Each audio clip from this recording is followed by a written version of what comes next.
السلام علیکم ورحمۃ اللہ وبرکاتہ۔ بسم اللہ الرحمن الرحیم۔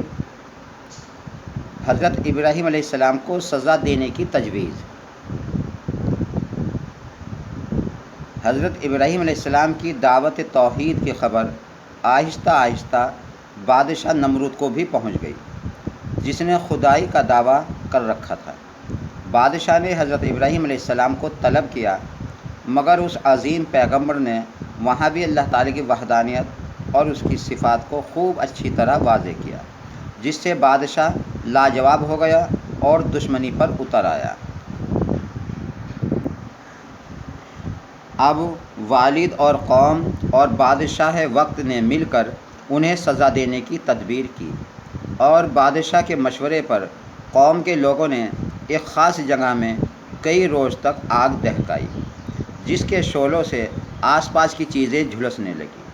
جب لوگوں کو یقین ہو گیا کہ حضرت ابراہیم علیہ السلام اس آگ سے زندہ بچ کر ہرگز نہیں نکل سکیں گے، تو ان کو اس آگ میں ڈال دیا، مگر رب العالمین کی مدد اور اس کی زبردست طاقت کے سامنے ان کم عقلوں کی تدبیریں کہاں چل سکتی تھی۔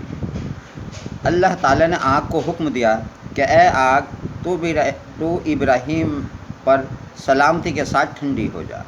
آگ شعلوں اور انگاروں کے باوجود اسی وقت ان کے حق میں ٹھنڈی ہو گئی، اور حضرت ابراہیم علیہ السلام اس میں صحیح سالم رہے۔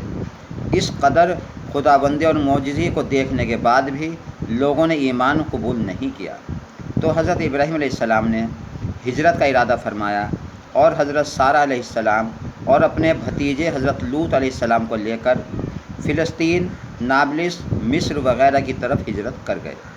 اس دوران دین کی دعوت کا بھی فریضہ انجام دیتے رہے۔ اللہ کی قدرت۔ موتی کی پیدائش۔ موتی بہت ہی قیمتی پتھر ہوتا ہے جو سیپ کے اندر بنتا ہے۔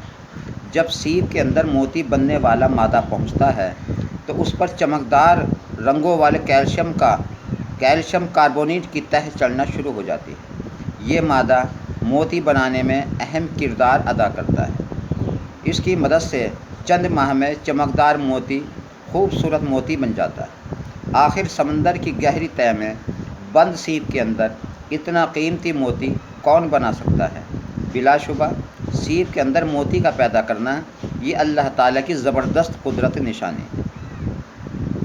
ایک فرض کے بارے میں، ماں باپ کے ساتھ اچھا سلوک کرنا۔ قرآن میں اللہ تعالیٰ فرماتا ہے، ہم نے انسان کو اپنے ماں باپ کے ساتھ اچھا سلوک کرنے کا حکم دیا۔ اس کی ماں نے بڑی مشقت کے ساتھ اسے پیٹ میں رکھا اور بڑی تکلیف کے ساتھ اس کو جنا۔ یہ سورہ احقاف آیت نمبر 15 کا ترجمہ سن رہے تھے آپ۔ ایک سنت کے بارے میں، ہدیہ قبول کرنا۔ حضرت عائشہ رضی اللہ عنہ بیان کرتی ہیں کہ آپ صلی اللہ علیہ وسلم ہدیہ قبول فرماتے تھے اور اس کا بدلہ بھی عنایت فرماتے تھے۔ ایک اہم عمل کی فضیلت۔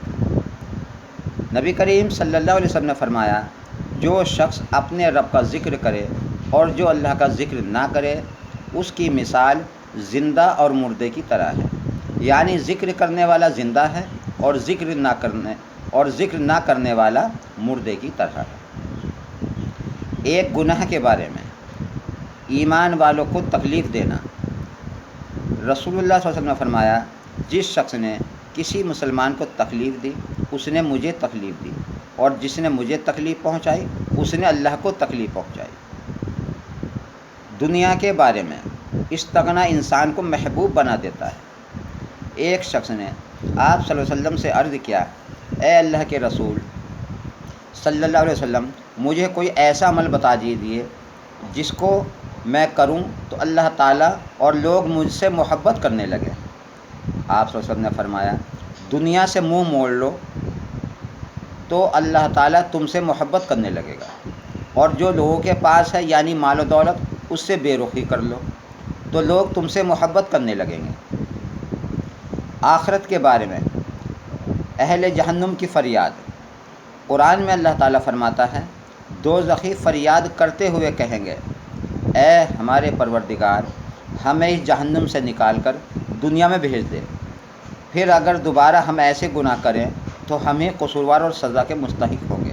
اللہ تعالیٰ فرمائے گا، تم اسی جہنم میں پھٹکارے ہوئے پڑے رہو اور مجھ سے بات مت کرو۔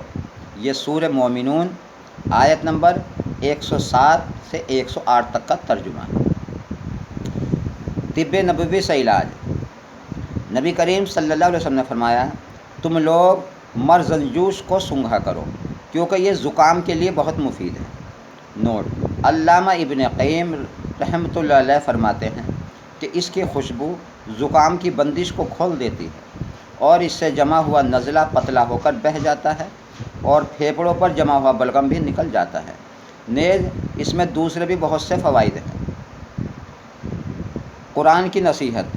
قرآن میں اللہ تعالیٰ فرماتا ہے، تم سب مل کر اللہ کی رسی کو مضبوط پکڑے رہو، یعنی قرآن کریم کے بتائے ہوئے طریقے اور ضابطے پر چلو اور آپس میں نا اتفاقی مت کرو۔ اگر تم نا اتفاقی کی وجہ سے آپس میں بکھر گئے تو دشمن کے مقابلے میں تم ناکام ہو جاؤ گے اور تمہاری قوت و طاقت ختم ہو جائے گی۔ یہ اللہ تبارک و تعالیٰ نے قرآن میں فرمایا ہے، سورہ آل عمران آیت نمبر 103۔ اللہ تبارک و تعالیٰ ہم سب کو عمل کرنے کی توفیق عطا فرمائے۔ آمین ثم آمین۔ جزاک اللہ۔